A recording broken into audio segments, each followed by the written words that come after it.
It's so important for the defense to have a chance to kind of water down that testimony from the chief of police.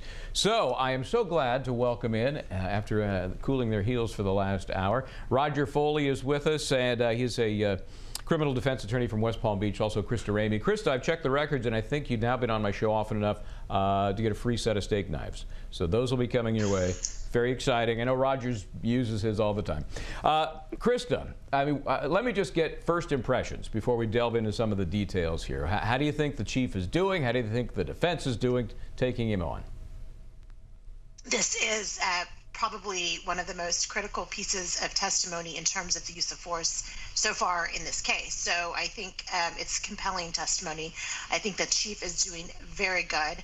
I didn't like the amount of time that the prosecution spent on his qualifications this morning. I think that could have been handled a little bit better and more effectively and more efficiently. I thought it was a little too long. I think that, just having the chief kind of do his thing, introduce yourself to the jury and can you, tell them your background, training, and experience, I think it would have been a little bit more effective. Christa, one of the points that the defense was trying to make is, okay, we understand there's a big, thick policy manual, standard operating procedure. You can do A, B, C, and D. But, man, we're in the real world out there. And as the Connors Supreme Court decision from '89 points out, you can't just look at reasonable force in a vacuum. You have to look at it under the facts and circumstances that officer dealt with at that time. What do you think? This is where Eric Nelson is really zeroing in.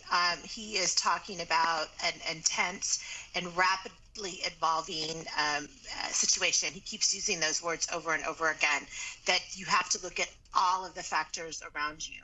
I think that this is, where he needs to go with this, but I'm not sure how effective it is because, one, the situation wasn't really rapidly evolving. It was a very stagnant situation, so much so that Ms. Scurry thought that the camera was frozen because it hadn't changed in so long.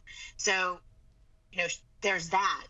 There's also the fact that this, growing angry crowd was mostly made up of minors. It was mostly made up of 9, 10, 16, 17, 18-year-old kids. There was only a few adults on the scene, and one of them was a paramedic. So I don't know how, I had to remain on his knee, on my neck, because this crowd was so scary. And so I think that, yes, you have to look at everything. I don't know how effective this argument is in this particular instance because of what you're actually seeing in terms of the rapidly evolving situation, which was really not evolving at all. It was stagnant.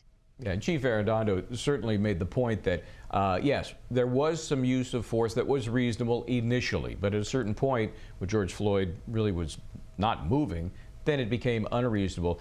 And Roger, I think that's an easy concept for people to understand and very easy to see, but I suspect that the defense is building an argument that's going to go something like this, that had you known, had you experienced everything up to this point, and they're going to see a lot more of the video in the defense perspective, that when George Floyd was less active, it was just like a breath to them. It's like, we've been struggling with this guy to get him in the car, to get him out of the car, to get him on the ground, and he's been nonstop, that it's less unreasonable for any force to continue beyond when he actually stopped resisting. Okay, let's take a break, guys. When we come back, Kim Johnson is on the ground in Minneapolis, and we will catch up with her right after this.